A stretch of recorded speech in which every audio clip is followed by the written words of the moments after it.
Afternoon, good morning, and or good evening to everyone joining us from around the world. My name is Annapurna Ayyappan. I'm Program Specialist for UNESCO Institute for Lifelong Learning, and it is my absolute pleasure to welcome you to today's webinar. And today's webinar is titled Adult Educators as Lifelong Learners and Facilitators of Lifelong Learning. This event is part of an ongoing research at UIL on teachers as lifelong learners, implemented in collaboration with Shanghai Normal University. So today we have educators, policymakers, and researchers in this webinar to reflect on the changing roles and professional realities of adult educators in a rapidly evolving world. So let me start by giving a very key idea of what today's webinar is about. So today's webinar is grounded in the central idea that adult educators are not only transmitters of knowledge, but they're also reflective practitioners, guides, and co-learners who shape and model lifelong learning realities and cultures for others. So, in a world that is rapidly being shaped by technological change and complex social challenges around us, adult educators play a dual role. And that is one, they're continuously evolving in their own learning while empowering others to grow, learn, and thrive. So today's webinar will be focusing from this perspective on practical strategies, innovations, and challenges that are faced by adult educators in facilitating lifelong learning, and also examining how national and global policy initiatives are shaping the field. Finally, we'll also be looking at how virtual communities of practice can foster collaboration, peer learning, and continuous professional development. So this is like a broad overview and framing of today's webinar. And before we begin, I just want to share a few housekeeping notes with everyone. Firstly, this webinar is being recorded and the video will be shared with all the registered participants. Second, this webinar is being held in English. And third, if you have any questions for our speakers, I kindly request you to post them in the Q&A box that you will find at the bottom of your Zoom panel. And we will try to include as many questions as possible during today's webinar. I would also request you to please address the questions to specific speakers. This will help us to facilitate the Q&A panel much easily. So now, without much further ado, let me open the session. The first session is the welcome remarks. To officially open today's webinar, I am pleased to invite Ms. Isabel Kempf, who is the Director of the UNESCO Institute for Lifelong Learning, to offer her welcome remarks and also to set the framing and the stage for our dialogue today. Isabel, the floor is yours. Thank you so much, Annapurna, and really welcome to all our participants from around the world. A very warm welcome from Hamburg and the UIL. And thanks for being here today with us on this webinar on adult educators as lifelong learners and facilitators also of lifelong learning. It's part, as Annapurna already said, of the research project of Teachers as Lifelong Learners, which is a collaboration between our institute and the Shanghai Normal University that began in 2023. Today, we will explore the vital role that adult educators play in shaping and strengthening lifelong learning systems. And as we all know, teachers and educators are really at the heart of quality education, from early childhood to higher education, vocational training, and adult learning. It is really essential that learners of all ages are supported by very qualified but also passionate professionals. Because educators don't just teach, they create learning environments where lifelong learning can flourish in a variety of settings, communities, adult education centers. This is really important to discuss and make it more visible as well. As you know, there are also significant challenges. According to the UNESCO Global Report on Teachers, we've currently face a shortfall of 44 million teachers to achieve universal education by 2030. And only 85% of the current teachers also meet the minimum qualification standards. So educators in areas like early childhood, technical and vocational education, and adult learning do even face often greater hurdles because these sectors are often underfunded and also overlooked in policy discussions. So in today's session, we are really putting a spotlight on adult educators, a group that plays a crucial role not just as instructors, but also facilitators and guides and role models, I would say also, of lifelong learning.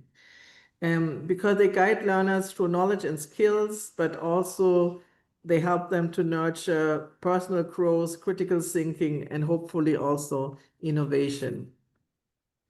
To stay really effective in this role, adult educators must also be lifelong learners themselves.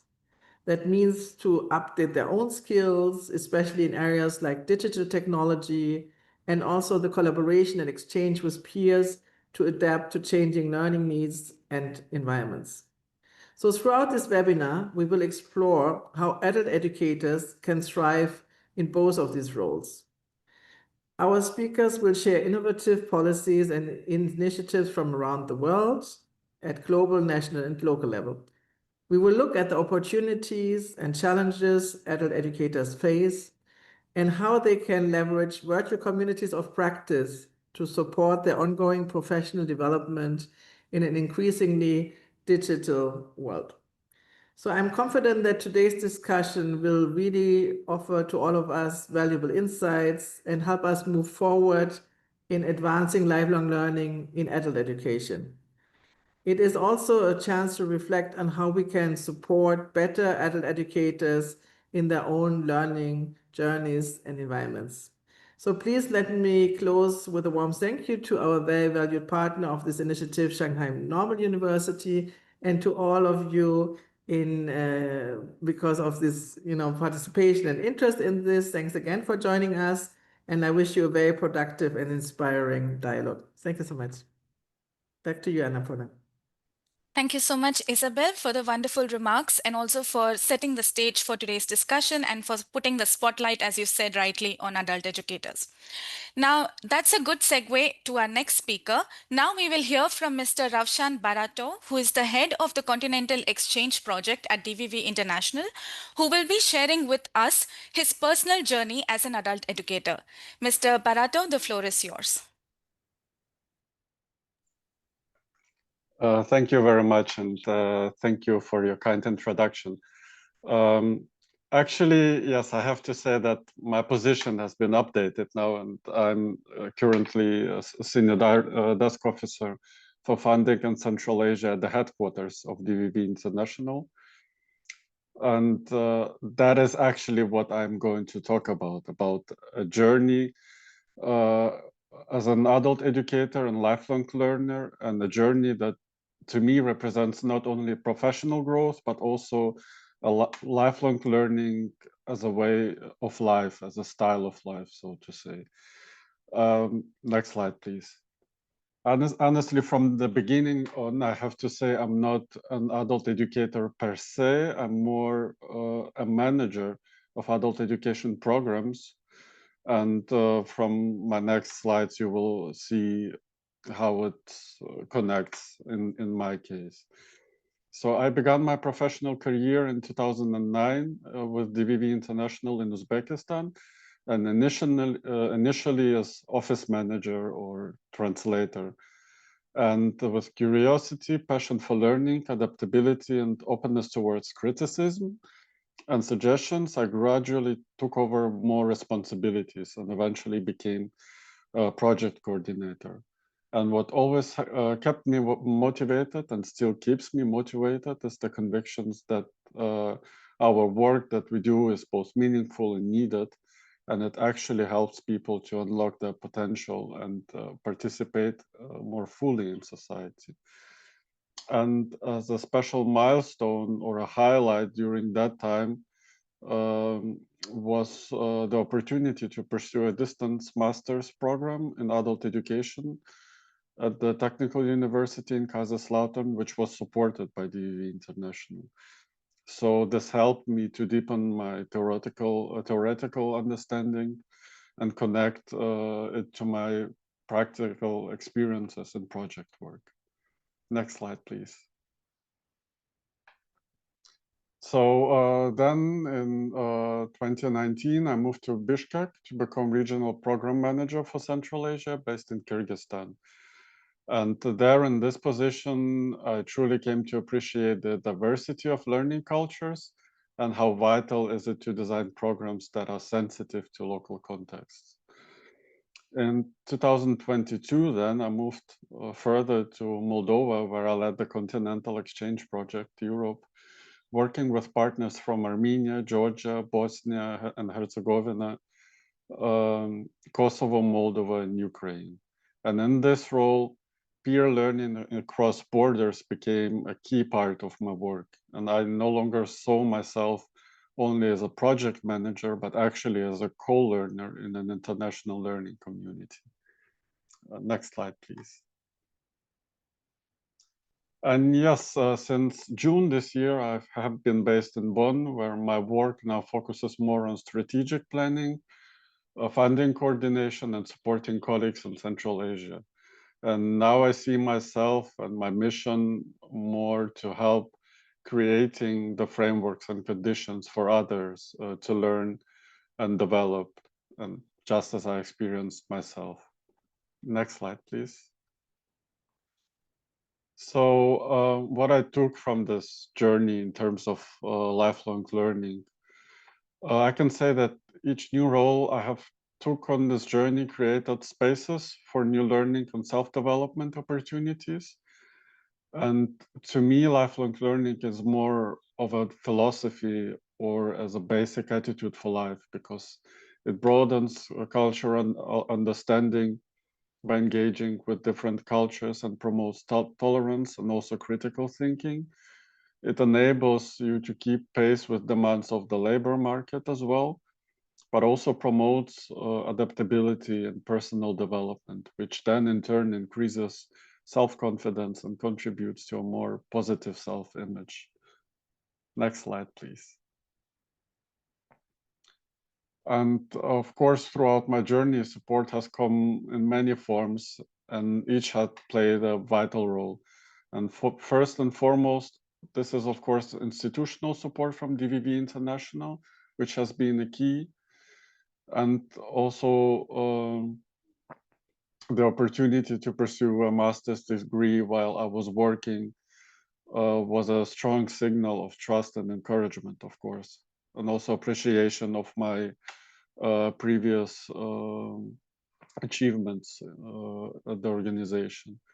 But also equally important is the peer support and inspiration from colleagues, because in international context settings like the Continental Exchange projects, I experienced how much collegial learning and dialogue can strengthen competences and confidence. And also finally, I drew strength from the learning culture within our teams themselves, the open feedback, mutual encouragement, and shared reflection. I've always learned the most effective support often comes from a professional environment that treats learning as a shared value and not as an individual task. And then last slide, please.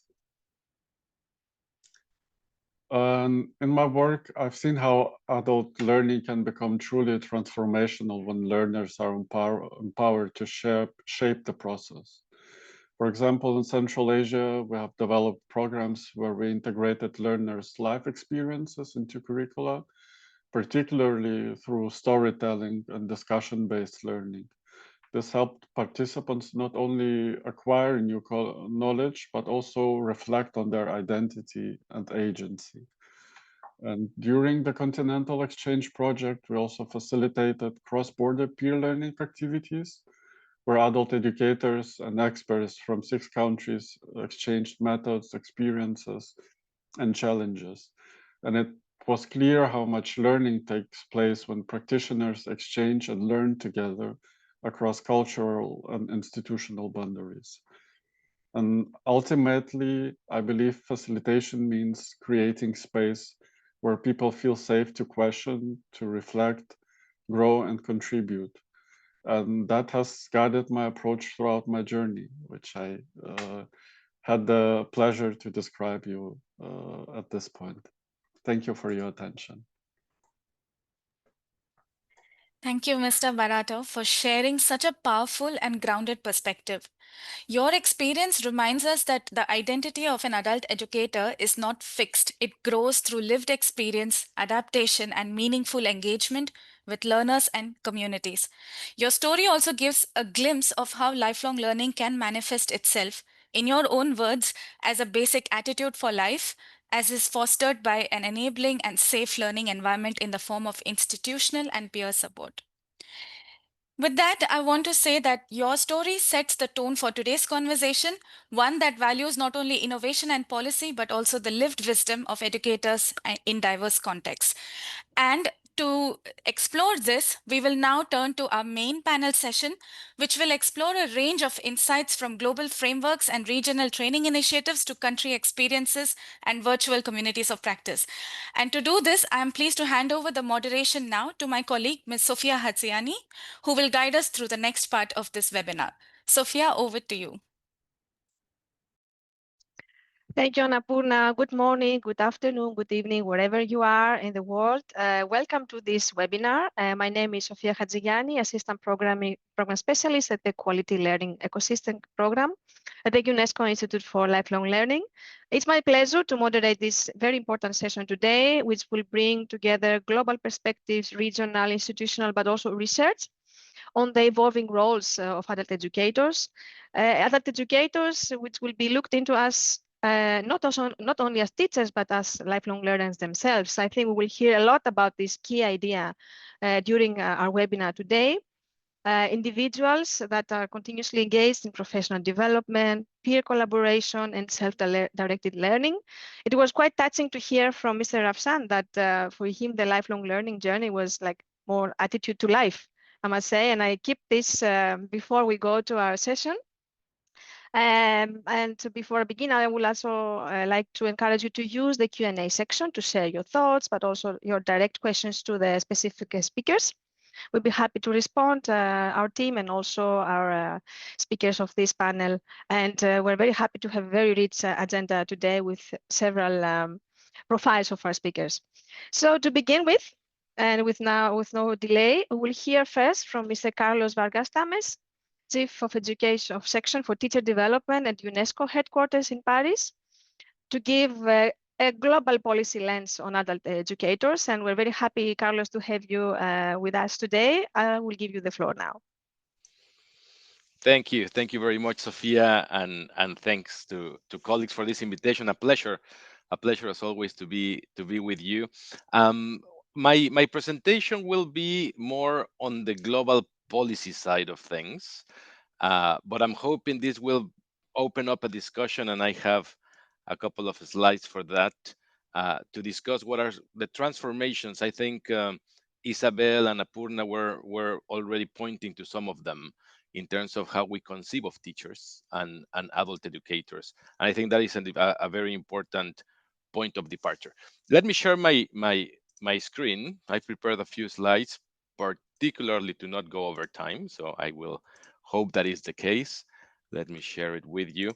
I base my presentation on what Isabel kindly mentioned and referred to, which is the first global report on teachers that we published at UNESCO with the TTF last year, and which focuses on addressing teacher shortages. This, I have to say, and bear with me till the end, is focused on formal education teachers, mostly primary and secondary education. But I want to use this as a framework and as a reflection to rethink how we conceive of adult education and how we can think of policies that address adult educators. So basically teacher policies. I will be sharing some of the work that UNESCO does in that regard as well. So first of all, let me share with you some of the aims of the global report. It aims to monitor progress towards SDG 4, as you know, the goal dedicated from the SDGs to education, and particularly target 4.C. This is a target that captures and monitors the commitment of member states to advance in in accordance with the SDG 4 target. And this 4.C, which is one of the indicators of the Sustainable Development Goal, refers to the commitment to have fully qualified, well-supported, motivated teachers in the classroom. in enough numbers and sufficiently and well trained. So this is something that we look at, and this is the spirit of this report, but it's also inspired by different and recent events. One of them, the Transforming Education Summit that you might remember took place in 2022 in New York, where the Secretary General of the United Nations convened heads of state to actually commit to advance in progress towards SDG 4, including 4.C. Out of this came a high-level panel on the teaching profession, which issued some recommendations, actually many recommendations, 59 of them, to transform the teaching profession. And I think this is at the basis of the conversations that we're having today. One of them has been mentioned before, also in the Futures of Education report of UNESCO, which calls for recasting teaching as a collaborative profession. And that has implications for policy, that has implications for practice. On the one hand, for policy, how and who participates in policy decisions. And here again, the role of teachers is something that we want to remark as important. And secondly, in terms of practice. So how do we conceive of teacher education and professional development today? And to what extent are pedagogies, methodologies collaborative or not? And finally, what are the conditions that are needed? And this will be the focus of my presentation to allow for that collaboration and to allow for the professional development of teachers to be a lifelong and life entangled endeavor, as the Futures of Education report calls for it. So I will not preach to the convinced. We all know the importance of teachers in achieving SDG 4, but as Isabel mentioned, there are still shortages that are outstanding. 5 years from 2030, we are lacking globally 44 million teachers just to achieve primary and secondary education at a universal level. Most of the gap is at secondary education. Most of the gap is in sub-Saharan Africa and Southern Asia. Particularly in sub-Saharan Africa, we see that 15 million new teachers are needed to achieve primary and secondary education alone. This, of course, the shortage varies in different countries, and this is not only a quantitative shortage, but we do see also a shortage in terms of quality. This is, again, for primary and secondary education teachers, we have a media of qualified teachers of around 85%, although in some regions it drops to 69, 65% of qualified teachers. Now, do bear in mind, and please keep in the back of your heads what the picture is like for adult education, particularly for adult basic education, for literacy, for non-formal education. What kind of qualifications do teachers, instructors, educators, animators have? So the report looks not only at the global shortage, but looks at what are some of the root causes for the shortage of teachers. So on the one hand, we do have demographic change. In some countries, there is population growth that calls for more. There are more children, therefore more classrooms are needed, more teachers. Again, think about this in terms of adult education. But there's also, and I think that is the main finding of the report, that the shortage of teachers is due mostly not for demographic change, but to teacher attrition. We have calculated that 58% of these 44 million are needed not because there is a bigger demand, but actually because teachers are leaving the profession at unprecedented rates. As you can see, teacher attrition has doubled in the last 7 years. And the fact that teachers leave the profession is very tightly linked with their working conditions. On the one hand, the material conditions we see, for example, in terms of salaries, teachers in 50% of the world are paid less than other teachers, sorry, than other professionals with the same qualifications. We have the issue of workloads, we have the issue of resources, infrastructure, etc. So there's a lot of material working conditions, but there is also something that is symbolic, and it has to do with the trust, with the confidence that we have in the work that teachers do, and they are actually able, as was said before, to produce knowledge, to reflect on their practice, and that this knowledge can actually be useful for them, for their peers, certainly for the learners, but particularly for education systems as we planned teacher policies. I'll go back to it at the end of my presentation. So the symbolic conditions are also very, very important. If we want teachers, or if we want to conceive of teachers as reflective practitioners, as knowledge producers, as public intellectuals, then the trust, the agency, the autonomy that they are granted becomes very, very important. There are different causes for the shortages, as well as international and internal mobility, displacement in crisis contexts, poaching of teachers from the global north or in between countries, which addresses the gap in a particular region, but that creates another shortage or a larger shortage in certain countries, usually in the global south. And finally, to say there are different phases of teacher shortages. One of them has to do with gender representation.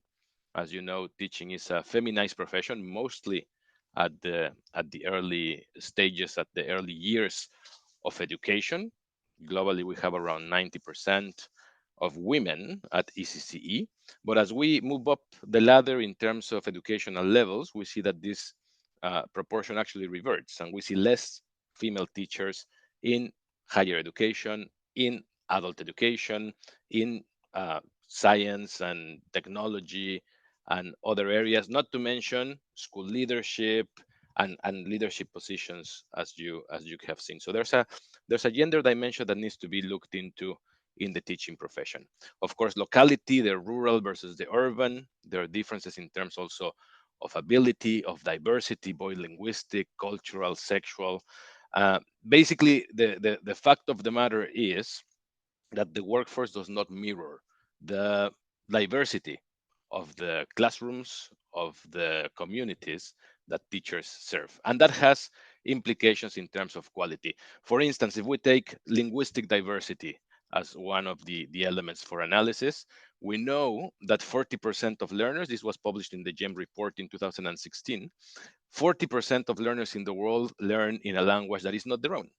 So then that speaks about relevance, that speaks about the quality of education, the differentials when it comes to learning outcomes, etc.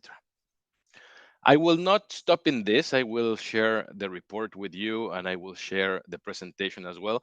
We also looked into what countries are doing to actually address the issue of teacher shortages, to elevate the status of the profession, and basically to make teaching an attractive and prestigious career. So it has to do with improving salaries and retirement schemes, integrating technology. The issue of teacher and professional development has become very important. Committees and social participation in education by means of parents, communities, and others. And incentives, for example, to help attract and retain teachers in remote or underserved areas is something that we've seen in a number of countries to provide a more equitable distribution of teachers. As you know, usually the best teachers are in the best schools, and the best schools are usually in the most affluent areas, reproducing inequality, so on and so forth. So the report has a number of recommendations uh, to conceive of the teaching profession for a new social contract. I will not stop in them because they're rather large, but just to say that we need to diversify, to dignify the teaching profession, and that includes improving teacher motivation, improving their working conditions, improving their contractual forms. For example, if you look at number 5, in particular for adult education, we know that contractual forms are not long-term. We know that remuneration is not at a par with those of formal education in primary and secondary education. Particularly, we know the issue of technology is an issue in teacher education and in teacher practice already. And that there is a balance to be reached between accountability and autonomy. This has to do with the point that I made at the beginning, basically that we need to trust teachers and their professionalism. And of course, this comes hand in hand with a specific form of rethinking teacher education and professional development. Finally, to say the issue of collaboration is important through communities of practice, teacher-led um, processes of CPD, for example, and transforming, I would say, teacher education from a course-based, disciplinary, mandatory, punctual, an external training opportunity to a lifelong endeavor which is embedded within education centers, education institutions, within communities where teachers actually get together to share the knowledge that they actually produce, as we said before, as something that can help improve their practice, help the practice of others, and also to improve education policy. The last point precisely refers to this. Engaging teachers in decision-making processes is also very, very important. We've seen a number of educational reforms, of teacher policies that fail because they do not take into consideration the perspectives, the tacit and the practical knowledge of teachers. So what can we do about it? As you know, when we look at teacher education, and this is something that we often see, we focus on, and I know the curriculum global will be presented, we focus on curriculum reform, we focus on teacher education, which is very important. But sometimes we don't see, the different dimensions and the different conditions that actually make good teaching possible. And I wanted to present to you this, which I will also share with you in the chat, which is a policy development guide, a teacher policy development guide that we have produced at UNESCO and at the TTF, which actually highlights 9 dimensions to look at uh, as we assess the working conditions of teachers, as we try to improve, again, the conditions in which they work, uh, including their professional development, but not only. So maybe the invitation to you to take forward in the conversation is, how do these dimensions look like in the case of your countries and localities, in the case of adult education programs? In particular, for example, the dimension on recruitment and retention. What are the attrition rates? What is the rotation of adult education teachers? We know it's higher than it is in formal education, but we do not have data yet. And this is something that we want to work on together with our colleagues from the UIL, about the recruitment processes, the retention rates, the deployment of adult educators in terms of the different localities, as we said, in terms of the diversity of the profession, then how teacher education, both initial and continuing education, takes place. Is this, as we want to see, a lifelong learning process that therefore delves from non-formal education, lived experiences, have teachers at the center?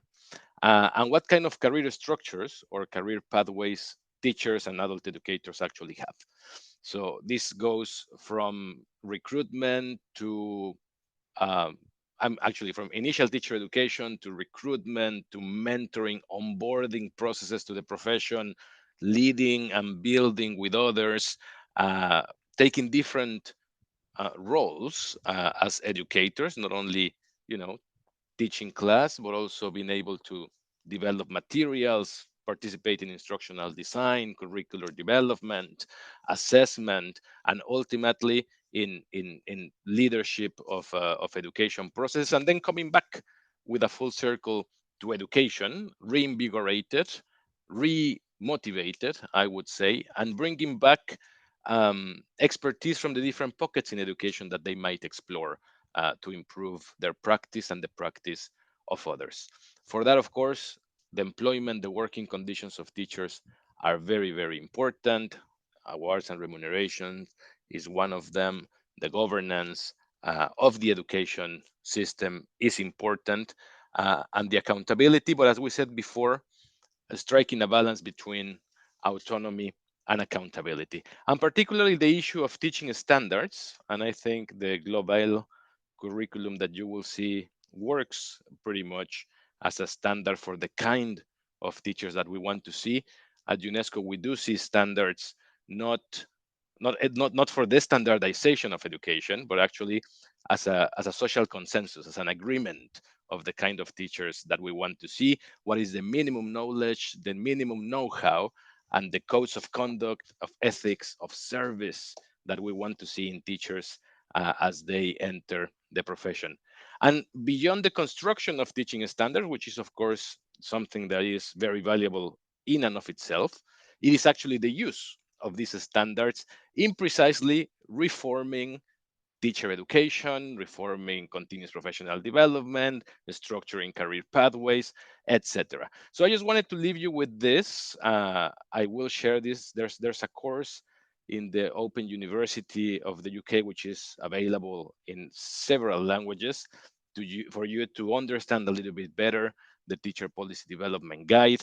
I think there's a good exercise to be done to see, looking at these 9 dimensions, what is the current status of adult education and whether there are policies that address adult education in particular. I'll stop right there. This is also a QR code where you can access the global report on teachers, which is now in more than 5 languages. Very, very happy to engage with you in further discussion. Thank you. Thank you very much.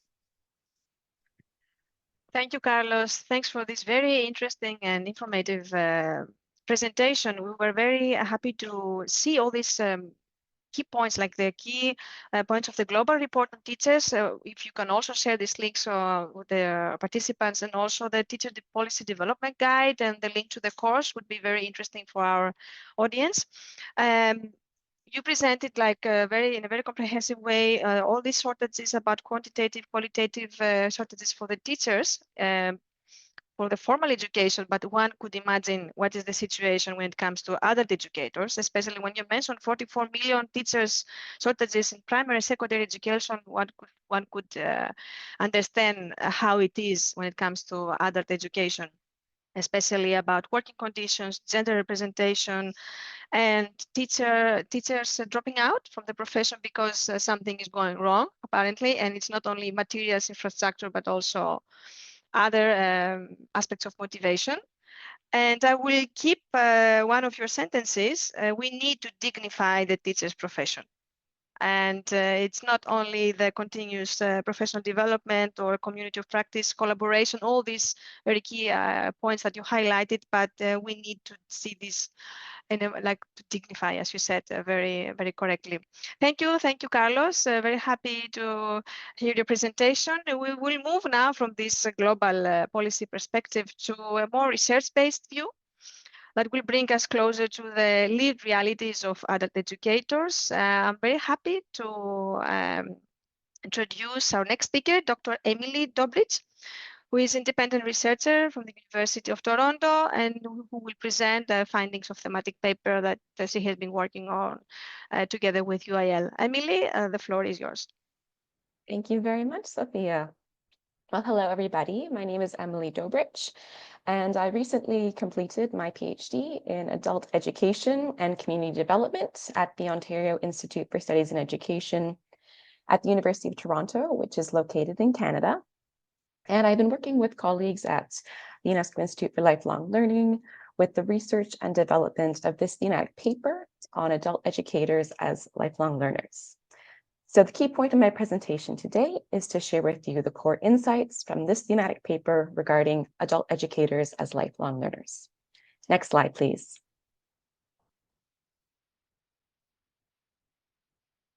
So I'll begin with sharing a bit about adult educators, where they work, who they are, and the nature of the lifelong learning activities that they engage in. This will be followed by the key opportunities and challenges that adult educators face in practicing and facilitating lifelong learning.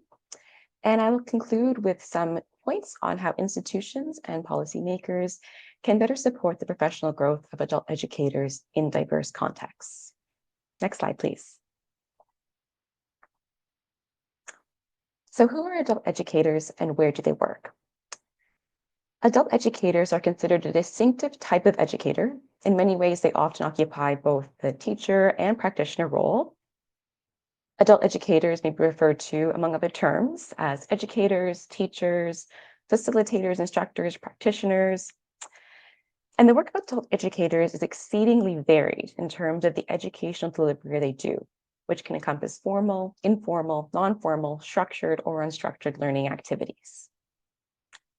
So adult educators work in a variety of different contexts, such as formal institutional settings, such as universities or workplaces, but they also work in community groups or as part of community-based organizations, among other places. Some commonly recognized areas where adult educators work include vocational education, adult basic education, and adult literacy. Next slide, please. So given that adult educators work in many different contexts, their engagement in lifelong learning is also quite diverse. Some of the emergent themes that we found in our review of the literature on adult educators as lifelong learners shows a great deal of attention being paid to continuing professional development and formal learning for adult educators. However, non-formal and informal learning opportunities are still also very important to consider. So formal learning that occurs can be in the form of pre-service as well as in-service training. And these are examples where adult educators can generate an appreciation for lifelong learning in their practice. In-service training can also be called continuing education, and by other names, is opportunities for adult educators to gain professional development. Some examples of these lifelong learning opportunities can include going to workshops, taking classes, going to conferences. Now, non-formal learning opportunities offer more flexible and context-specific opportunities for lifelong learning, where adult educators can really develop their focus on their practice. Some examples of this can include study circles or some peer research learning groups, and are related to some of the approaches in popular education, which are well known in the field of adult education. Next slide, please. So another area we explore in this thematic paper is the opportunities for facilitating lifelong learning that adult educators have. So here are some of the strategies and well-established approaches that are promoted through adult education and can support lifelong learning. So critical thinking and critical reflection, which relates to the ability to make meaning, pose critical questions about what's being learned, and learn more about oneself as well as the world around us. This is really important to support ongoing engagement and learning. Dialogical teaching strategies are used to engage learners and community members and can really help them identify their educational needs. Inclusive learning strategies are important, as is making the connection to lived experience, which is really important for learner engagement. Global citizen education and civic engagement are important for supporting active citizenship. And mentorship, which is particularly important in workplace learning, can contribute to cultivating an ongoing culture of lifelong learning in institutions and organizations. Distance learning and digital learning is becoming more prominent in adult education and contributes to increasing digital literacy in communities, especially among older adults, which is important for thriving in our ever increasingly digitized world. This is an example of some of the really important work that's happening at adult community-based education. Next slide, please. So what are some of the challenges in facilitating lifelong learning? So there are systemic challenges adult educators are facing in terms of facilitating lifelong learning. This includes lack of funding, as well as the lack of time, which is attributed to precarious part-time and temporary employment that a lot of adult educators find themselves in. Another challenge to organizing and facilitating lifelong learning is the lack of coordination and cooperation between different providers in formal education systems. This is especially prominent for vocational educators. And finally, we've seen how the influence of neoliberal ideologies and outcomes-based imperatives can hinder the multidimensional, collaborative, and real-world learning experiences. This can value certain kinds of knowledge over others and make learning more transactional. Next slide, please. So I'll conclude my presentation with some recommendations for institutions and policymakers. First is the importance of increasing the diversity of lifelong learning opportunities afforded, with more attention and recognition to informal and non-formal learning opportunities. Next is the importance to consider gender equality in both policy writing, implementation, and the practice of adult learning and education. Incorporating a consciousness for global challenges can help prepare educators and learners to thrive in an increasingly complex world. Supporting and recognizing cultural and linguistic diversity is important in making lifelong learning relevant to different contexts worldwide. Digital literacy, which is becoming ever more important and a priority in policy, must be paid attention to in policy. However, there's also an importance of being aware and addressing the challenges to access that some marginalized groups and vulnerable populations can have with accessing digital technologies. Ultimately, being learner-focused and thinking about ways to meet learners and collaborate where they are is critical. Next slide, please. So thank you all for your attention. Look forward to receiving questions, comments, and feedback, and I'll pass it on to our next speaker. Thank you, Emily. You can also reply to the questions on the chat. I think we have a lot of questions, and our speakers so far, I think, can start replying. Thanks for your presentation. Thanks a lot. It was very interesting to hear from your presentation, like how adult educators operate from formal, non-formal, and informal settings and the opportunities they have to facilitate themselves in lifelong learning. When it came to hear about challenges, it's apparently not new, all the challenges they face with training, in-service, pre-service, the lack of funding, and also the limited coordination. The working conditions was not also new, but it's still there, which means that we have to take action for improved training, informed policies, inclusive policies, and relevant ones. And also thank you for your recommendations about diversifying the learning opportunities to promote gender equality and support marginalized learners. Thanks for these very important notes, Emily. I would like now to move from the research perspective that Emily gave us to a more structured support, which comes to regional level. I don't know if our speaker is with us. It seems that he had some connection problems with electricity. If not, I will ask my colleague Katie to share the video of Mr. Mauricio Velasco, who is a regional project coordinator at DVV International in Latin America at the Caribbean, based in Ecuador, who will speak about Curriculum Globale framework at the level, the region of Latin America. Are we ready to share the video? Yeah, okay, I have it's it. coming. Yeah, Thank you, Katie. Yeah, no problem. If the audio isn't working at all, just let me know, okay? yeah. Thank you. Hello, good afternoon, and thank you so much for inviting me to join this discussion. I'm representing the South American office of DVV International and specifically the Continental Project. In the Continental Project, we work in two levels. At macro level with decision makers, and at the meso level in capacity building and professionalization of health.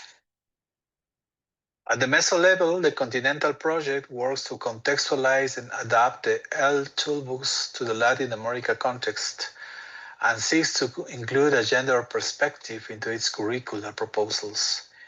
It also contributes to applied research and the generation of useful and relevant information for decision makers and public policy makers.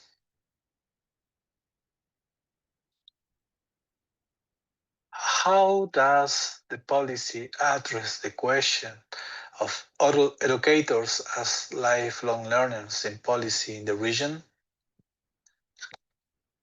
I've included this or not statement because, unfortunately, public policy in the region has not been favorable for the L. The concept of adult education has been revised over the years. While the concept of adult education has changed over the years to be defined as adult learning and education, and whose most important achievement is that it recognizes, validates, and accredits formal and not formal learning, in a region the invisibility and ambiguity of L continues. At the level of the ministries of education, there is usually no defined structure of L. In recent years, few legal frameworks in the region countries recognize lifelong learning. According to our research, in national constitutions and other legal frameworks, only a few countries have adopted a favorable legal framework for early and long life learning. Chile, that developed the concept of adult education as the educational modality aimed at young people and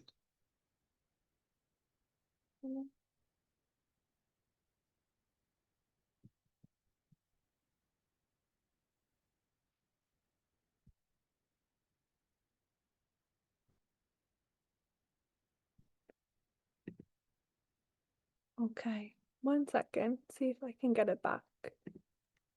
No worries, technology is not always with us. So give us a couple of seconds to fix this issue and we'll be back soon. 1 moment.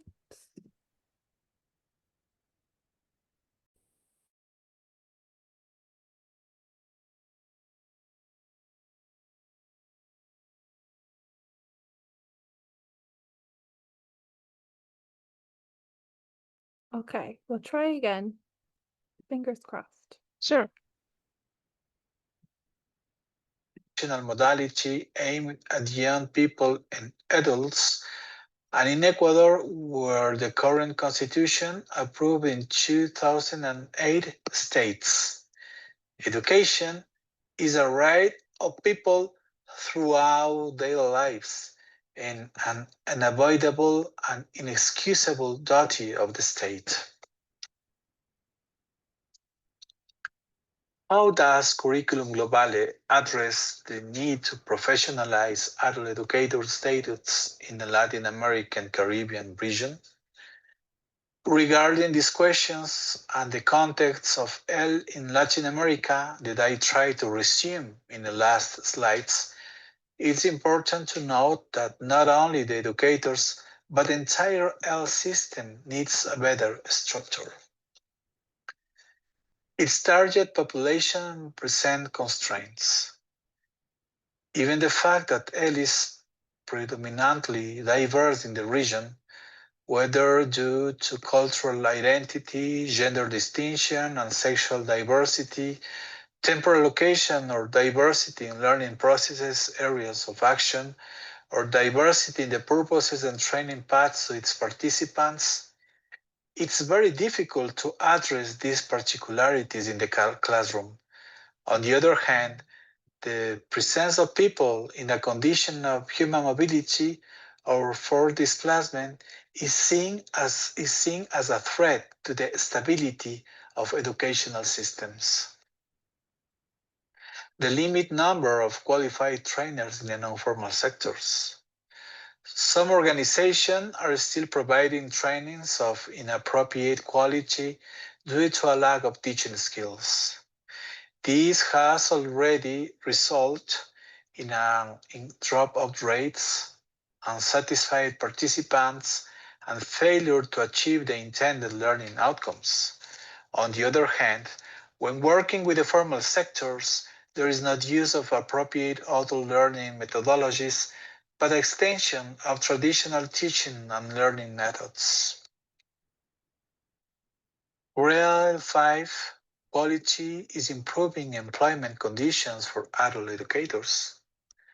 As it has been introduced in the concept note of the seminar, and as GREL report states, the basic employment conditions are key for adult educators. However, in Ecuador and in other countries in the region, with a public education system that receives less and less public budget, a large proportion of teachers receive low salaries, often without social security. This is more dramatic in the case of EL, where teachers working in regular basic education must work extra time added to the regular schedules. Digital space can place rigid limitations on students and teachers that constrain learning and intellectual freedom. Although the recently adopted Marrakech Frame of Action at CONFINTEA 7 calls for promoting equal access for all students learning in digital environments, A recent study reports revealed that the digital gap is associated with people's living conditions. Furthermore, the lack of technological skills is an obstacle to adapting to virtuality. How does Curriculum Globale address the need to professionalize adult educators' status in the Latin America region? I would like to emphasize several characteristics of this proposal. The Curriculum Globale encompasses not only professional skill, but also personal and social skills. Added to the concepts you are looking in the screen, which are the core of our approach, I would like to have a special consideration on how, in Latin America, conceive the concept of an L based on a human rights approach. A human rights-based approach is conceived as an object of transformation because it is not limited to individuals who participate in the educational processes themselves. Rather, its purpose is to contribute to development based on the principles of respect for human dignity and social justice in the pursuit of social transformation. It can be changed to a greater extent or lesser extent in line with the specific application context. Yes, the Curriculum Globale is flexible because it seeks to respond and to adapt to the diverse interests, needs, and situations of those participating in a variety of settings. To accomplish this, it reserves the space in the modules to complement and contextualize the learning process according to the specificities of the countries and the educators taking the course, and also considers mandatory and elective models. To enhance the professionalization of adult educators working in different contexts by providing a common competence standards. Since, unlike other regions in the world, in Latin America there is no common framework for competences for L, we set this standard as to be able to design learning processes for young people and adults with specific characteristics, considering their sociocultural characteristics, interests, needs, their way of learning, and the knowledge of their community, and as a goal, the achievement of meaningful learning. And to end this presentation, what are other ways to support adult educators to become facilitators of lifelong learning, and how does DBB International and its partner work toward this goal? The Adult Learning and Education Toolbox developed by DBB International is a comprehensive collection of resources, methodologies, and frameworks designed to enhance the quality, inclusivity, and effectiveness of adult education programs globally. As you can see in this slide, there are public that can take these L toolbooks. The L toolbooks can be understood as a multidimensional approach that addresses different aspects of adult education, ranging from curriculum development and intercultural learning to organizational management and gender sensitivity. The L Toolbox is not just a set of isolated resources. For educators, offers training frameworks, Curriculum Globale, Interculturale, to improve teaching quality.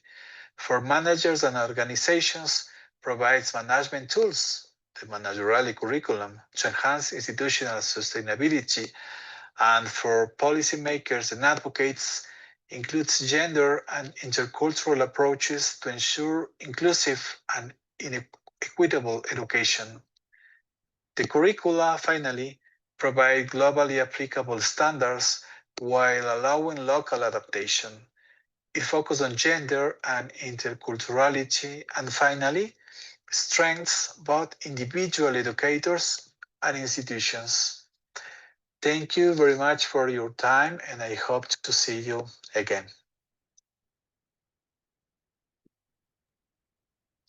Thank you, Katie, for sharing the recording. I would like to thank Mauricio Velasco from Ecuador, DBB International in the region of Latin America, for this very interesting presentation on Curriculum Global.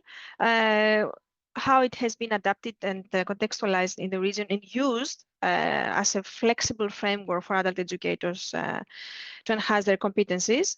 Mauricio emphasized a lot on participatory learning, andragogy, but also facilitation skills and digital skills in the era of digital evolution, but also he highlighted the adaptability of some tools like a toolbox that could support adaptation to local contexts and the specific learner needs. And also he advocated for the professionalization through structured training and also the importance of regional collaboration between partners that could implement such frameworks. Moving now from Latin America, we will go to East Africa to explore how national systems can institutionalize lifelong learning and to hear from Mr. Tom Onchari, Deputy Director at Kenya's Ministry of Education at the Directorate of Adult and Continuing Education. And I will give quickly the floor to Mr. Tom Onchari for his presentation. Over to you, Tom. Thank you very much, Sophia, for the invitation to share what Kenya is doing. And at this moment, I would like to say that my sharing will be titled, it will be titled, just a moment, I put this on a slideshow. Thank you very much, Sophia. My title is going to be Adult Educators as Lifelong Learners and Facilitators of Lifelong Learning, a Case of Policy and Programs in Kenya. I would like to say that I'm also an adult educator, and as an adult educator, we have the role of educating the learners. And also, as we educate the learners, we realize that we also educate in the process, educate ourselves as we prepare to teach our learners. I would like to say that in Kenya, how does it look like to be an adult educator? From my perspective, an adult educator is a skilled and professional who is dedicated to inclusive, relevant, and lifelong learning. He or she shapes and implements adult learning policies grounded in community needs, because the learners' needs come as a priority when we are planning to facilitate. In andragogy, which is the opposite of pedagogy, andragogy, which is the practice, the science, the art and science of teaching adults, here we say that an adult educator applies learner-centered teaching methods, whereby you take the learner as somebody who comes to class or to a learning session with experiences, rather than coming without any knowledge, because an adult learner has a lot of experience and the teacher does not come as the one who knows everything. The adult educator from a Kenyan perspective is a facilitator who creates inclusive and interactive, well-managed learning environment where the learners are also free to contribute to what they know about the subject. The adult educator in Kenya is a coordinator who coordinates the various service providers to the learners in order the learners to be able to benefit, because we appreciate the fact that the adult learner cannot be all-knowing in all the aspects of learning. The adult educator is also responsible in monitoring, evaluating, and accounting for the learner's learning process, so that they can be able to assess whether learning has taken place. And that is a great role that the adult educator has.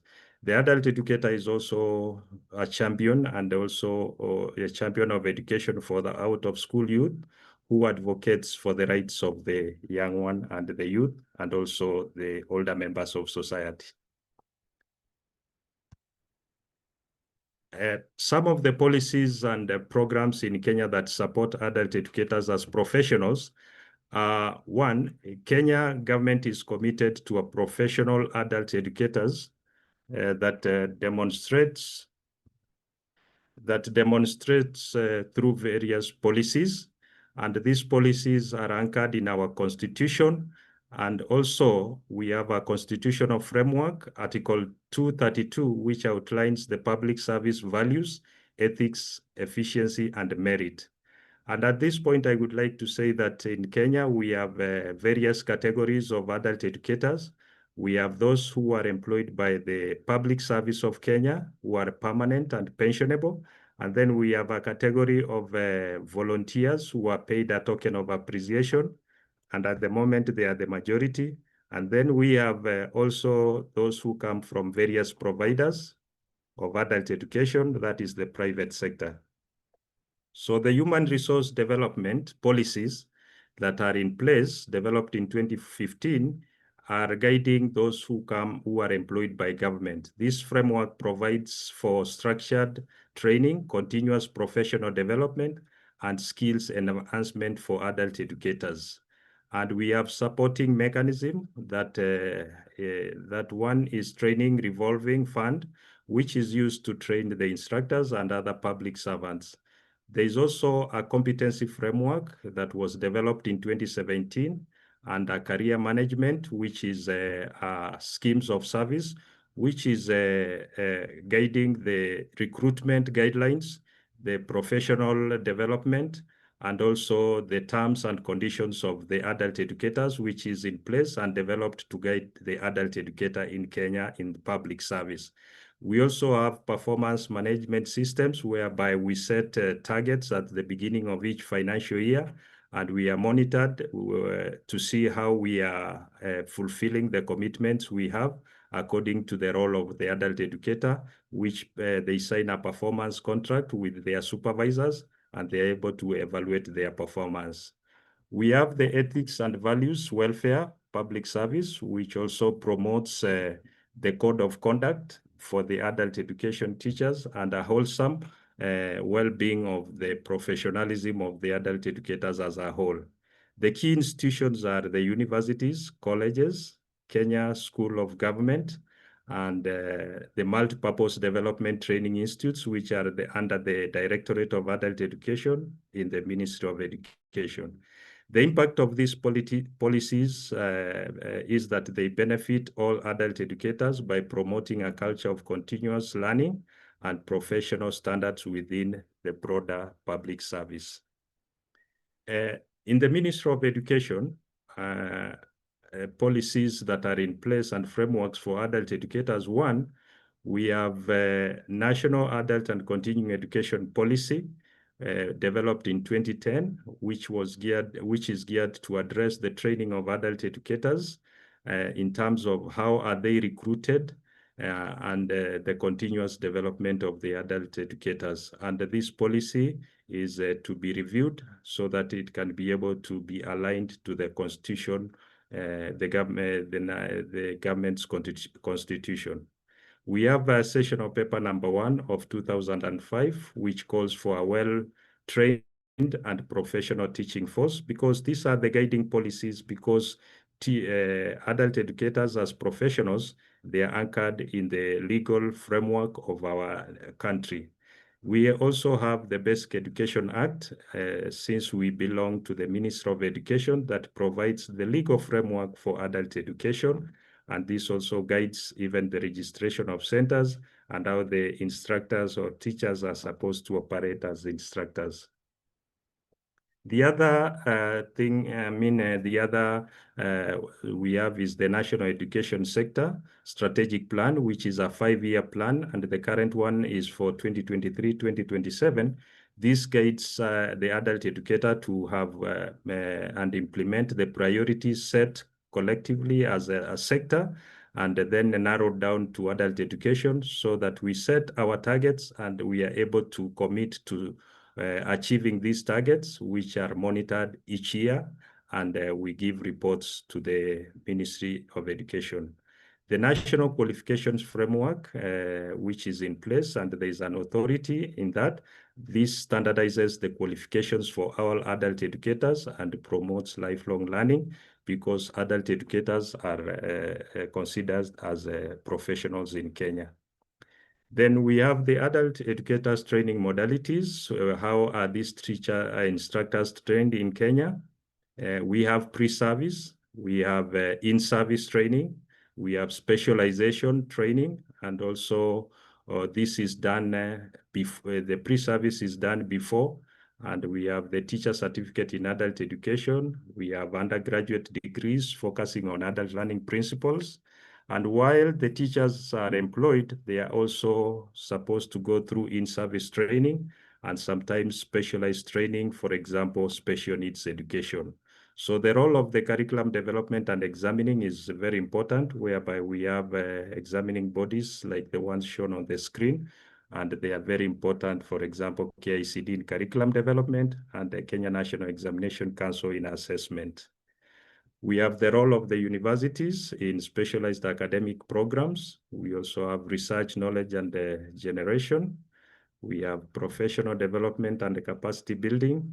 All these are geared to enabling the adult educator to be professionally trained and also to be able to engage in holistically when it comes to engagement with communities and also through the programs that are held in the community. How are the existing policies addressing the challenges? One is that national adult and continuing education, this policy provides for continuous training and development for adult educators, emphasizing on the importance of the relevant curricula and updated methodologies for effective delivery. The other one is the sessional paper, number 1, of basic education, which is also ensuring that training content aligns with the current educational goals and emerging needs of the 21st century. Modern tech and andragogy and digital competencies help us in having the importance of digitalization and also modern learner centers and andragogical training. And then we have specialization, which encourages educators to gain expertise in areas. I have talked about special needs education. And also we have in the Ministry of Education, which ensures that adult educators meet the national standards.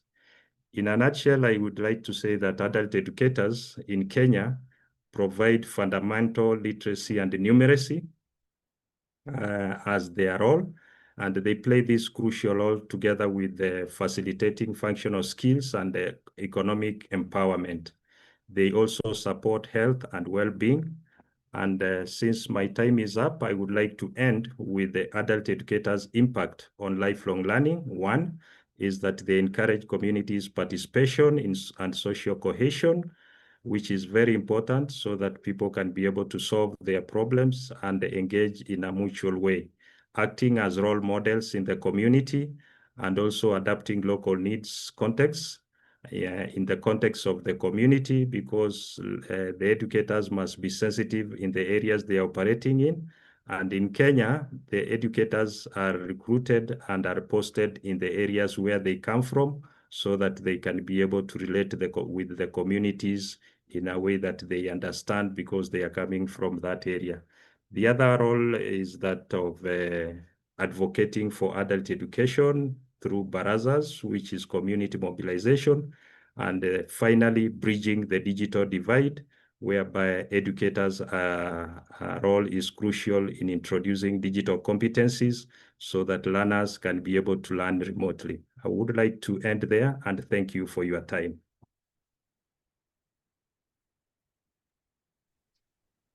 Thank you, Tom. Thanks for this wonderful presentation. It was impressive to see that Kenya has such a solid policy framework to support adult educators, including continuous professional development and several career pathways. I was also impressed when you listed all these roles and characteristics for adult educators, like they are seen in Kenya as community mobilizers, mentors, facilitators of empowerment, coordinators, you said. They are seen as coordinators in Kenya, and we'll keep this what you said, that adult educators are champions, not only for out of school youth, but in general as facilitators of lifelong learning. It was impressive also to see all these modalities of training, like pre-service, in-service, with specialization options, and also with certification.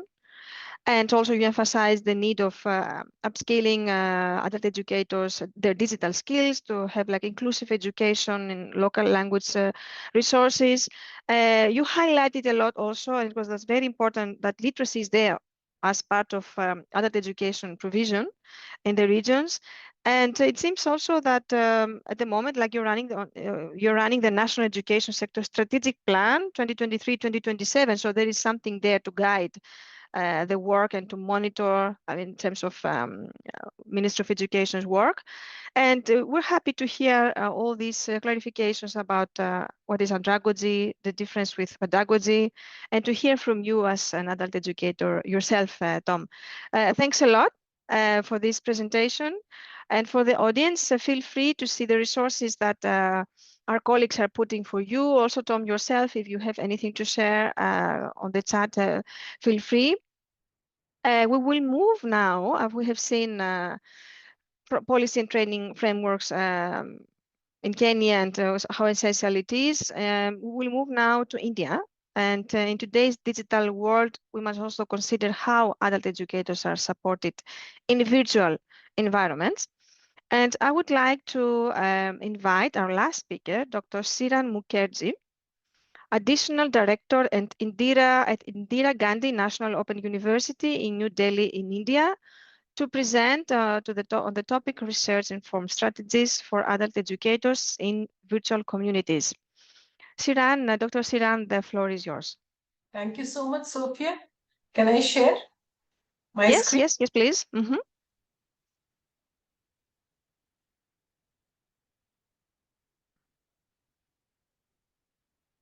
We can see it very well. Okay. Good morning, good afternoon, and good evening to all the participants in this webinar today. I'm Dr. Siran Mukherjee, Additional Director at Indira Gandhi National Open University, based at Delhi in India. Well, as Sophia told, I'll be speaking on the research-informed strategies for adult educators in virtual communities, especially focusing on the efforts that my university and the Ministry of Education, Government of India, is doing for the adult educators, and how adult educators are involved in providing education to the adult learners, and how the digital platform which has been developed by Government of India is helping them in this matter. Just a short introduction, because I know I try to keep myself within the 10 minutes framework. India, as you all know, has the demographic dividend because it has got the largest population of young people. However, there are still 250 million adults, that is 15 plus years, who lack basic literacy skills because we have a large population. But then to mitigate this problem, we have mass literacy campaigns by the government, like the Total Literacy Campaign of 1990s, and also the Sakshar Bharat of 2009, which laid the groundwork for community-based learning. We have literacy gender gap. It still exists, wherein you see that women literacy is 65.7% and male literacy is 82.1%. However, this kind of gap, literacy gap, and also gap between the literates and adult learners in the rural and urban area, this difference is being now reduced by the access to technology, which almost 67% of the rural population, they have access to technological devices. And however, digital literacy among adults remains still limited and unevenly distributed. As you see here, the adult educators, this figure, it gives you the number of adult educators. It has been constantly growing in India. Now in the year 2021-22, as per the AISHE report, we have a total number of teachers, and you see the male teachers, they are 903,000, whereas female are 694,000 approximately. We have, and these teachers are, we have different kinds of categories of higher education institutions. And this number of teachers which I showed you is is a total of the different kind of categories of institutions which are providing education to the adult learners in India. So we have Central University, then we have Central Open University, which I am a member of that institution. And then we have institution of national importance, state public open universities, state private open universities, state private universities, etc., etc. And you see the figure, it's really large. This figure that you see here is the number of teachers, that is the adult educators at present in India, engaged at different levels. Well, the policies and programs supporting the adult education in India, we have the latest, that is the National Education Policy 2020, which promotes ICT-based learning, and it looks towards, it envisages universal adult literacy by 2030. Then we have the New India Literacy Program. That is a 5-year program which started in 2022 and it will end in 2027. And you see how much we have 10,379 billion Indian rupees allocated for that. Then we have different schemes for adult literacy, for adult education, like the Padhna Likhna Abhiyan 2020. We have Pradhan Mantri Gramin Digital Sakshan Abhiyan. Well, this is basically to provide access to people in the rural areas through digital devices. They are able to get literate. And then we have the common service centers. These are all digitally enabled common service centers in the rural India, which is like 600,000 plus, which provides digital access to the rural population. Then we have I would like to speak to you about the role of national institutions in supporting adult educators. IGNOU, that is my university, has got a number of massive open online open courses. Then we have the National Institute of Open Schooling, which again provides education, basic as well as vocational educational opportunities to adult learners. Then we have the Diksha platform. Then we have also the micro credential. There's a digital platform, online platform which provides micro credentials to adult educators, adult learners. This gives you in brief about the student enrollment in higher education institution, that is the adult learners. I'll not go into it because we have very little time. This gives you the level-wise student enrollment in higher education institutions, that is adult learners at different levels. And this is the open and distance learning institutions. How much are they contributing in this endeavor? This is the enrollment of students in our university. As you see, it is a very big university, and how the enrollment has been increasing. At present, there are like the enrollment in 2023-24 has been 1.3 million. Okay, now I come to the digital platform, that is study webs of active learning for young aspiring minds. In short, it's called the Swayam. And it is a Government of India online platform, digital platform, which was launched by the Honorable President of India on 9th of July 2017. It is basically, the objectives are to take the best teaching and learning resources to all, including the most disadvantaged, to bridge the digital divide for students who have hitherto remained untouched by the digital revolution and have not been able to join the mainstream of the knowledge economy. Now here I would like to tell you that this particular online platform, digital platform for adult educators and adult learners, is being managed jointly by 10 national coordinators. This is the list of the 10 national coordinators, and we happen to be one of them. IGNOU Indira Gandhi National Open University happens to be the national coordinator for providing certificate and diploma level courses.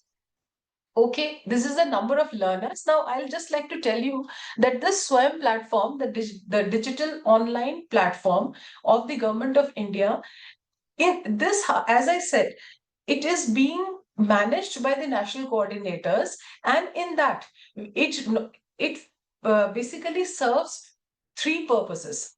Number 1, the courses are offered by adult educators, and these adult educators are basically members of renowned educational institutions. So they are contributing to adult education by providing online courses through this platform. Number two, it provides educational opportunities to adult learners across the country. So as you see here, we have more than 12 million users / registrations on this particular platform. These are unique users, whereas total number of enrollment by these learners is 51.1. So this is, and so far more than 4.44 million students have been certified. That is, they have been given certifications through this particular platform. So one role the adult educators are performing is by providing courses, by developing and providing courses through this online platform. They are providing the best of educational facilities to the people, to the adult learners, not only in urban areas, but also in the rural areas. Number two, they themselves, it is an opportunity for them to enroll, because as we said that adult educators, they should be lifelong learners. That is the theme of this particular webinar today. So this particular platform is also providing these adult educators to continuously upgrade themselves, because they themselves can enroll in these courses of their interest, of their professional choice, and upgrade themselves professionally. Third, this platform is also a platform for the adult learners. So it is something which is very, very remarkable. It is useful, this particular online platform, in these three ways. This is the total registered number of students for exams through the different national coordinators, and these are the total number of certified students. This is the SWAM enrollment. As you see, for July 2025, the total number of exam registrations and certifications, 0, because this enrollment, the admissions are going on now. Exams would be held somewhere in maybe September, October, and then the student can register and they will be certified. However, the January 2025 and July 2024, you can see the figures here. Now, empowering adult educators, I would say, for lifelong learning, the virtual communities, they are playing, like as I showed you, the SWAM platform. It is basically a virtual community. It is playing a very, very important role in this case. It is basically the adult educators, they are co-learning as well as they are sharing. So the adult educators and learners, they not only learn from each other, but adult educators are also providing the opportunity for the learners to learn. There is peer mentorship. So each adult educator is learning from other adult educators through the digital platforms. That is like SWAM, as I said. These virtual communities are providing them digital credentials. They are helping them in their professional growth, in their competency enhancement. Then they are jointly, as I said, 10 these national coordinators, they are collaborating, they are coordinating, and jointly they are providing the content for growth, for educational growth of the communities. It also recognizes and provides community leadership to the adult educators and also the learners. There is institutional support, as I said, through these 10 national coordinators. There is inclusive participation. See, we are not excluding anybody, because all these institutions, they are not only based at one place, let's say the capital of the country, they are spread all across the country. So there is inclusive participation, and thus our government is looking towards lifelong learning, developing lifelong learning culture. Thank you so much. Thank you, Dr. Siran. Well, first of all, it's impressive, all these figures that you presented today, especially with a number of courses in Saoyam platform. I hope I pronounced it correctly. 4.44. Also, a lot of like millions of certified learners, and they reach out also the common service centers, 600,000 centers to enable digital access across the rural areas of India is also impressive. And you mentioned at the beginning that the literacy gender gap persists, but it has been, you said, more narrow now when technology came and gave this opportunity to women and also to learners, adult learners in remote areas to access education through technology. You highlighted a lot the peer learning, peer mentorship, the co-learning, but also digital credentials.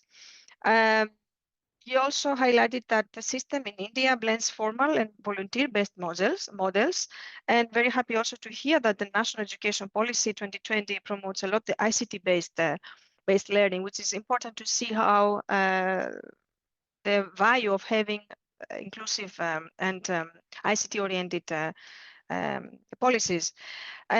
We have quite a lot of questions for all speakers, I must say, and maybe because Iran, you were the last one, we may have, I may address this question to you first, but of course, I'm happy first of all to say that our speakers are replying to you on the Q&A, but we have some time also to open up the floor for discussion. I'll take one question for you, Shiran, and then I will move to other questions. There is a question like, how can we use digital literacy to meet the learning needs of those who does not know how to read and write? In general, how can ICT be leveraged for adult education, especially in areas with access issues like you presented already?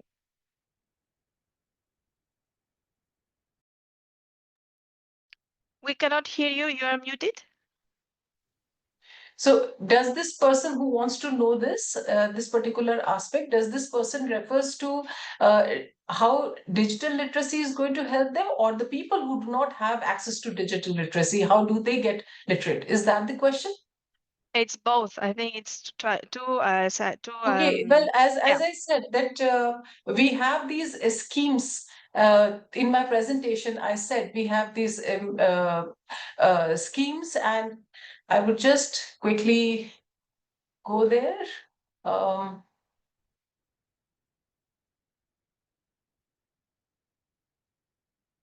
Yeah, like we have this Pradhan Mantri Gramin Digital Saksharta Abhiyan. This is a mission wherein we're trying to involve the people in the rural areas. So when I say people in the rural areas, that obviously means people who do not have direct access to these devices. So like, and I also said that we have these common service centers. I mentioned 600,000 common service centers. So these are basically those centers which have the online platform.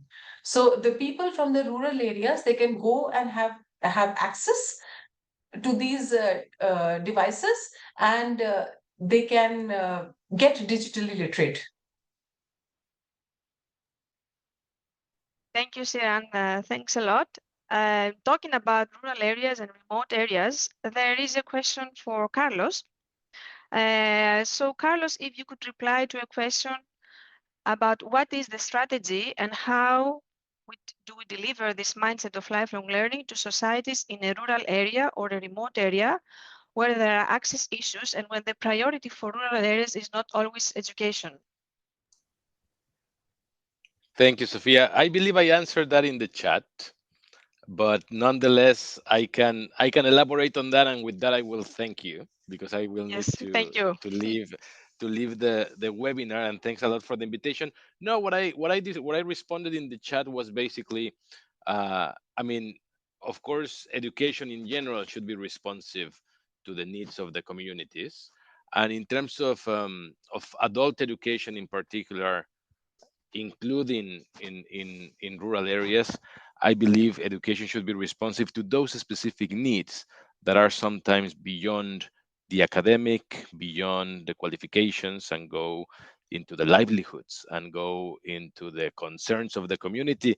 There's lots of traditions in adult education that I'm sure people are aware of, like popular education in Latin America and others that actually use the needs of communities as the material to build adult education. Basically, how we can be responsive to those needs, how education adapts to resolve those needs. I believe the person who asked the question in the chat had mentioned even the right to food and the concerns for subsistence. And I think that could be part of reflection, part of the convening of adults to envision ways out of poverty together, for example, which is what popular education usually does.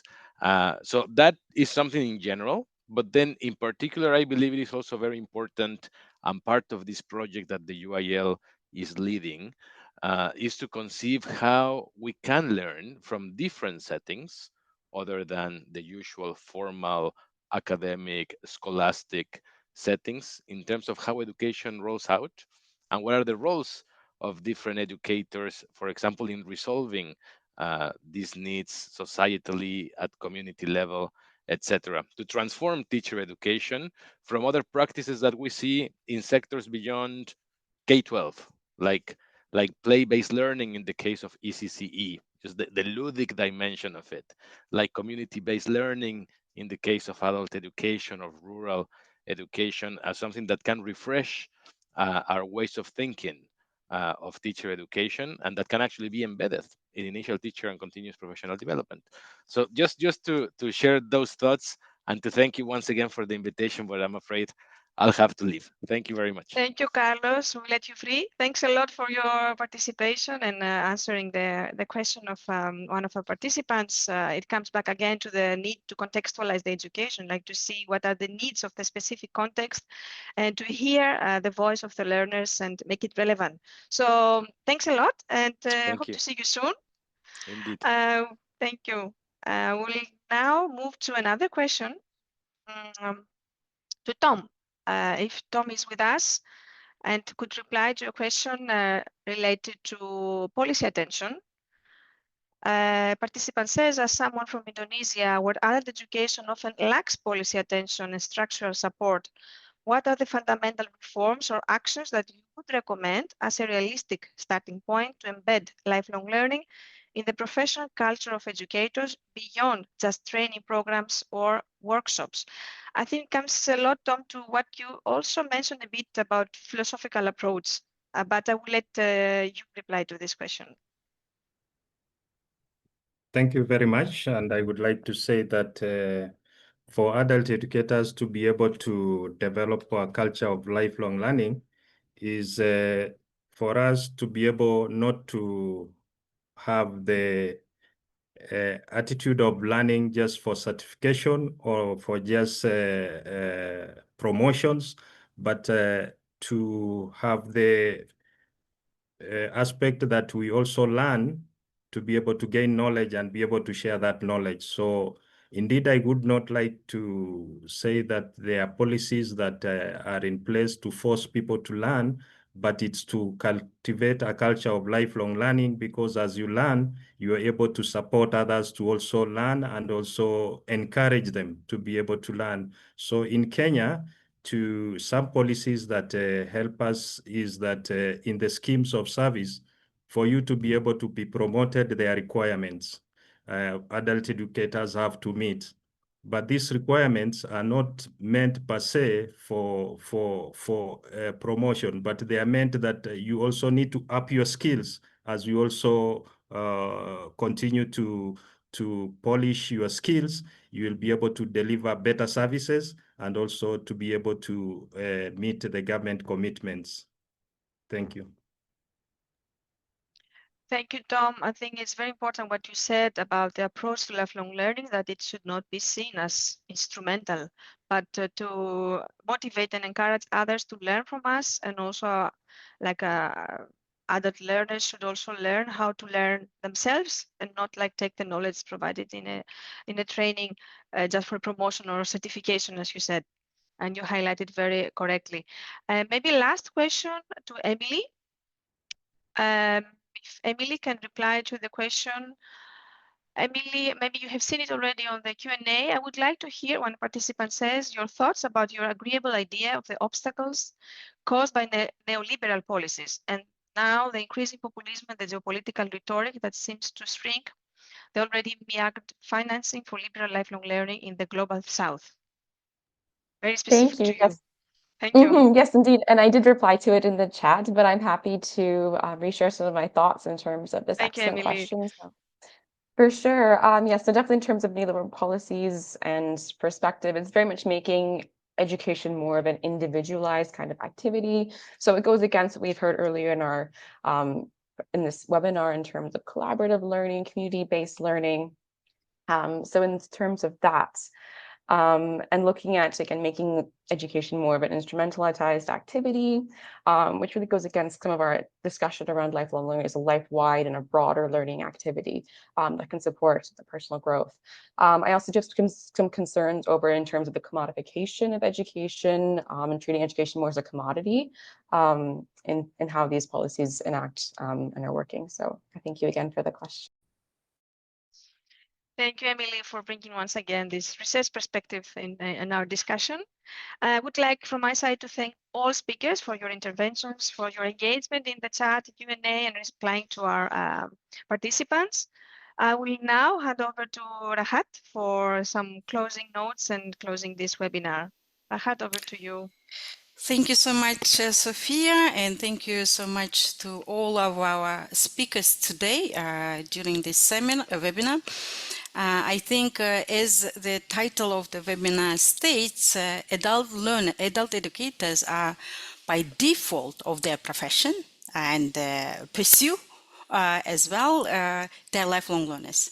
They model lifelong learning, they facilitate lifelong learning through their practice, so their pursuit of or motivation to learn further themselves. And we have seen that really in the presentations throughout today, that adult educators are not kind of a group which is very unified. We learned today that they have a diversity among themselves. They can work in the formal training within the workplaces, universities, colleges, or as facilitators in the community learning centers. They can also work as animators within the trade unions or different kind of associations, including community-based associations as well. And they also come to the profession or to the work as adult educators from different entry points as well. Some of them may come through their formal education, trained as adult educators through universities, colleges, teacher training, but some of them come through volunteer experiences as well, as to some extent several of the speakers today highlighted. One of the important aspects of the diversity of the entry points to the profession of adult educators is the diversity of the national context of education and educational development in particular, and the institutional context. We heard several different kinds of institutional contexts that may differ as well as individual backgrounds too. One of the important things I would like to highlight also throughout this webinar, we have heard adult education is not just about academic training or training for labor market or for different other purposes as well, but it has also psychological or emotional dimensions of lifelong learning for adult educators, which are deeply rooted and intertwined with their identity as persons, as professionals, and with their well-being as well. And I see a lot of questions related to teacher agency, teacher autonomy in the case of adult educators as well. And these psychological, emotional dimensions of lifelong learning of the educators impact the way they engage in learning for their profession and for their work as well. Reoccurring questions or the discussion points happened in the Q&A, but also throughout the presentation, is unfortunate status of adult educators as professionals. Currently, we do not necessarily have really integrative, more inclusive policies that state clearly, explicitly, the role of adult educators, their professional training, their status and their remuneration, their promotion, and many other aspects as well. This highlights the importance of the need to develop and implement supportive policy structures, but also with resources that address the status and their professional standards, qualifications, and learning opportunities of adult educators across different sectors, across different contexts as well. I just want to highlight also the importance of providing really opportunities for learning. But at the same time, I think it's important for us who are engaged in adult education and lifelong learning to recognize that learning happens beyond structured training programs. They're happening every day. as they practice in the classroom, but beyond, through their engagement in the communities and responding not only for specific curriculum or group of learners, but for their actions that they are taking for the larger societal goals and agenda as well. Lifelong learning of adult educators combines a range of activities and a range of modalities and purposes as well. And we also heard quite a bit in terms of different kind of programs and policy examples and efforts by different actors as well as providers to improve the situation of adult educators as professionals. Lastly, I want to highlight really key attributes that have been shared throughout the day in the webinar that are critical to characterize lifelong learning of adult educators as learners themselves, but also as facilitators of such learning. I think in general, we heard very good examples from the example of an adult educator through his journey, as Rafshan highlighted. We heard from the policy perspective how adult educators are conceived as lifelong learners and facilitators of lifelong learning in the case of Kenya, in the case of Latin America, as well as in the case of India. And I would like to also highlight that there are several initiatives that are happening at different levels, global as well as regional levels, through different actors, such as the Curriculum Globale, which have been shared already as well, which could actually inform us of different kind of professional standards and training competences or capabilities we are expecting adult educators to perform, to develop as well. The new activity that UIL itself is carrying out is to respond to the issue of digitalization within the context of adult learning and education, is the framework of Delta, with a focus on several countries, and Kenya is being one of them. And we also heard of India, an initiative that are taking place in this specific context as well, with the support of policies as well as programs, and by different agencies within the country at the different levels. In the question and answer, I also saw some of the resource sharing, such as IPALE, as a good evidence of how regionally an online platform on adult education and learning could actually bring together the educators to professionalize their own work and their own profession as well. And many of these discussions also highlight the purpose of lifelong learning, the nature of lifelong learning. And I want to highlight, as my colleague Sophia has stated, lifelong learning is not just for instrumental perspective of labor market needs, responding to the employment opportunities, but it goes beyond. It's about life. It's life which we actually have in terms of responding to the different needs of the communities and individuals as well. And Emily has highlighted one important thing. Learning is not just individual. It has a social purpose. And with that, I would like to thank everybody for the organization of this webinar, also highlighting the important and very enriching experiences across the world. And we would like to welcome all of you who are participating in this webinar to join us on 10th of September and 19th of November to discuss a very specific angle of analysis or sharing and learning on how TVET and the ECC teachers and educators also act as lifelong learners, as facilitators of lifelong learning. Thank you so much. And with this, I close the webinar today.